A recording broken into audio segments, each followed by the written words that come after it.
YouTube kanal Trag biljke je edukativni poligon i tu nećete naći instant rešenja. Zato što je čitav svet otišao u pravcu brze hrane, brzih rešenja. Upravo svi traže ta instant rešenja. Niko nema vremena da pogleda predavanje do kraja, da pogleda epizodu do kraja. Svi preskaču kadrove da bi došli do onoga što ih zanima, a zapravo, šta želim da vam kažem?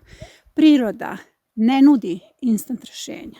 I ukoliko želite da primenite ove sisteme o kojima govorim, potrebno je da dosledno učite. Dakle, mi nismo nekakav TikTok gde se postavljaju na klik rešenja koja uglavnom nisu tačna. Mi smo edukativni kanal gdje vas od početka učimo kako da dođete do rešenja. Do rešenja se dolazi konverzijom tla, konverzijom baštovana i konverzijom biljaka. Nekako najteže ide konverzija baštovana.